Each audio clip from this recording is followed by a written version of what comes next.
Now we'll see about the short answers questions in the unit 1 of PDSP.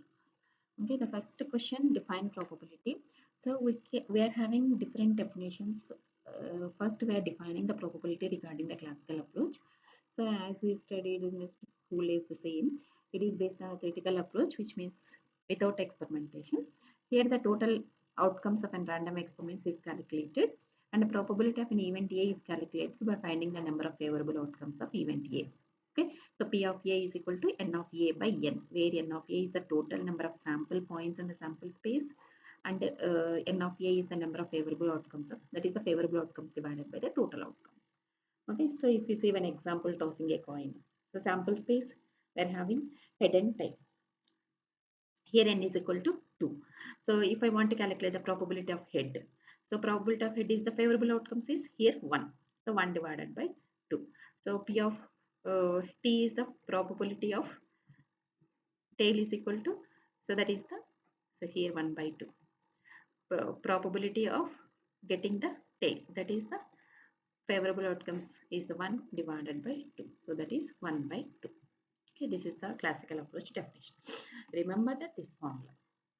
P of A is N of A by N, where N of A is the number of favorable outcomes of event A and N is the total sample points in a sample space.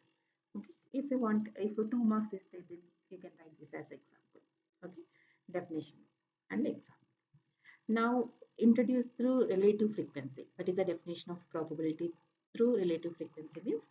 Now here, if the random experiment is performed n number of times, then the event A has occurred n of A times, then the probability of event A can be written as P of A is equal to limit n tends to infinity n of A by n, where n of A is the number of times the event occurred, n is the total number of times we perform the experiment. So P of A is limit n tends to infinity n of A by n. This is through relative frequency. Okay, so previous is through classical approach. Here this is the through relative frequency. Now by using the axiomatic approach. Using axiomatic approach means we have to write the axioms, first axiom, second axiom and third axiom. Okay, so first one is probability of A lies between 0 and 1, and the second axiom is probability of sample space is 1 and probable that is a certain event is 1 and impossible event that is P of pi is 0. And the third axiom is if A and B are mutually exclusive events, then we can write it as P of A union B is equal to P of A plus P of B. That is the union of probability of union is equal to the sum of the individual probabilities. You write the 3 axioms that defines the probability by using the axiomatic approach. Okay, so next define sample space and its type. Sample space is nothing but if we are performing an experiment, total possible all possible outcomes are called the sample space. Set of all possible outcomes of a random experiment is called the sample space. Example, take example same tossing a coin. So head and tail. Rolling a dice, all 6. So this is all possible outcomes. So sample space of a random experiment in which dice and coin both are tossed. So if I dice means head, if one possible coin is head. So another one is either 1, 2, 3, 4, 5, 6. Similarly tail 1, tail 2, tail 3. So all possible outcomes. Okay. So sample space of tossing 2 coins. Head, head, head, tail, tail, head, head. So like that you can write any examples depending upon your choice. So sample space. So my suggestion is whenever they are asking the definition, if you know the example, write the example along with the definition. Okay. Next type of sample space. So these are the types of sample space.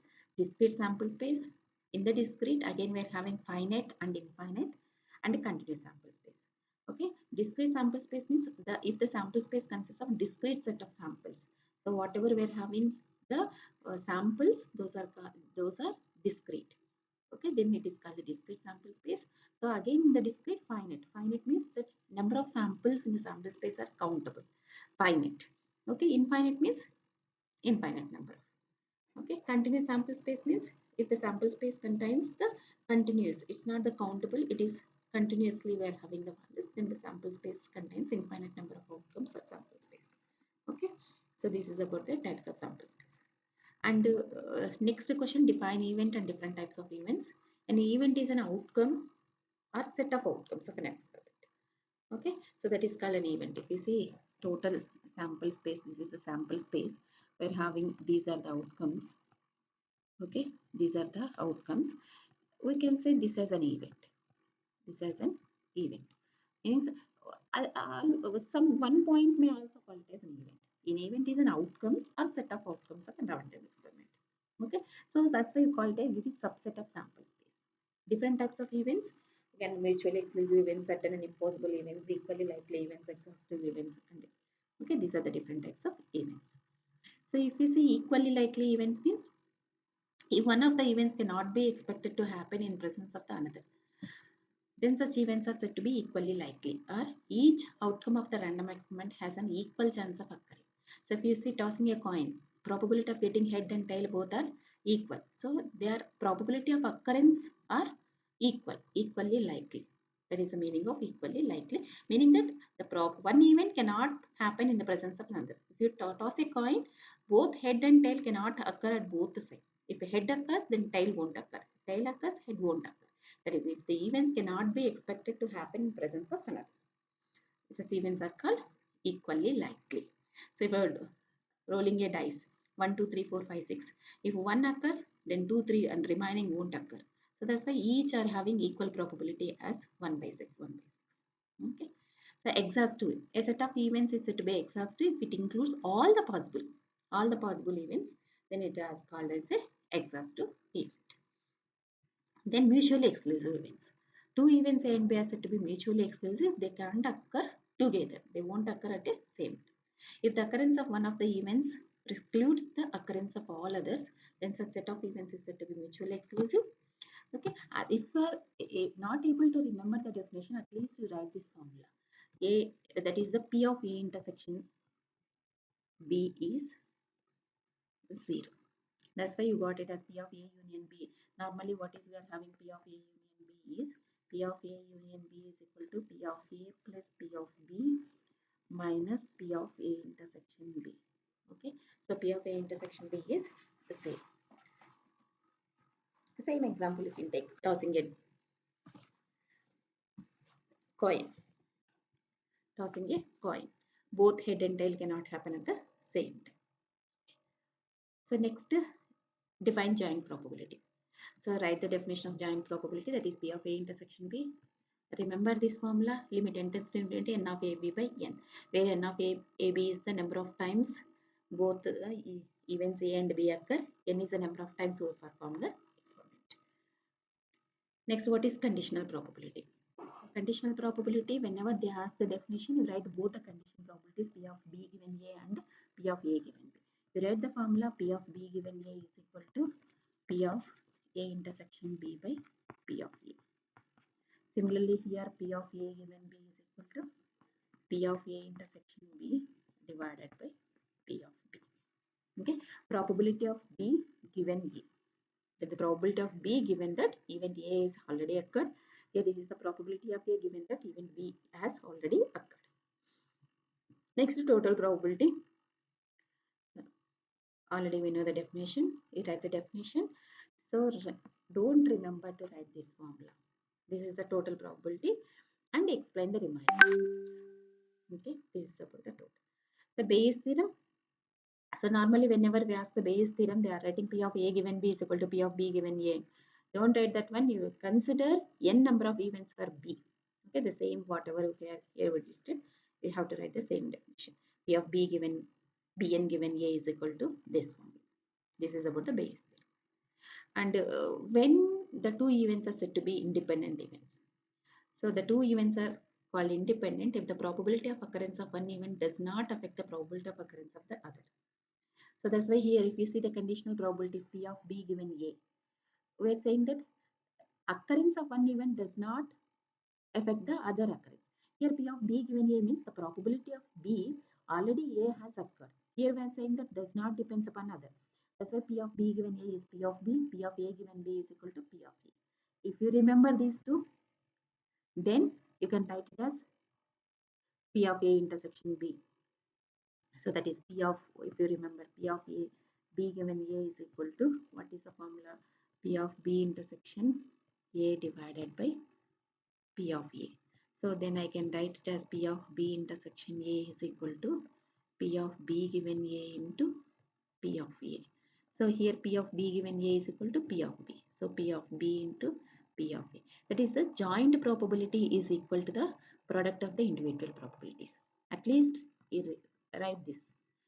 If you are not, these formulas and these formulas. These two formulas you write for the when the two events are said to be independent events. Mutually exclusive, that one P of A intersection B is 0. Here P of A intersection B is the product of the individual probabilities. Okay. Next, define random variable. What are the types of random variables? Random variable is a function that maps outcomes of a random experiment to real numbers. Different types of discrete random variable, continuous random variable, and mixed random. And what is a multiplication theorem? So multiplication theorem is defined it as a joint probability of n events. P of A1 intersection A2 is a joint probability of n events. So P of A1, P of A2 given A1, P of A3 given A1 intersection A2, and so on. P of AN given A1 intersection A2 intersection, and so on. So if all these A1, A2, A3, A1, A2, and so on, AN are mutually exclusive, that is the independent events are independent events, then we can write it as P of A1 intersection A2 intersection and so on, AN is equal to P of A1, P of A2, and so on into P of AN. So P of A1 as it is, we are writing P of A2 given A1 can be written as P of A2 because independent events probability of occurrence of one event does not depend upon other event. So as we wrote like this, P of B given A is P of B. The same thing we are writing here, P of A2 given A1 is P of A2, P of A3 given something is P of A3, and so on. So this is the formula if they are independent events. This is the formula, normal multiplication theorem formula. Okay, multiplication theorem is that we are representing the joint probability of n events. Okay, so list the conditions for a function to be a random variable. So normally they will ask define random variable and list the conditions for a function to be random, or as the same question. Okay, the random variable should be single valued function. That is the first condition. That is, every sample point in sample space S must correspond to only one value in the random variable, one value of the random variable, and the probability of the event is equal to the sum of the probabilities of all events between A and B. Okay, this one, and the probability of the events should be equal to 0. So these are the three conditions you need to remember a function to be a random variable. Okay, so these are the unit 1 short answers questions.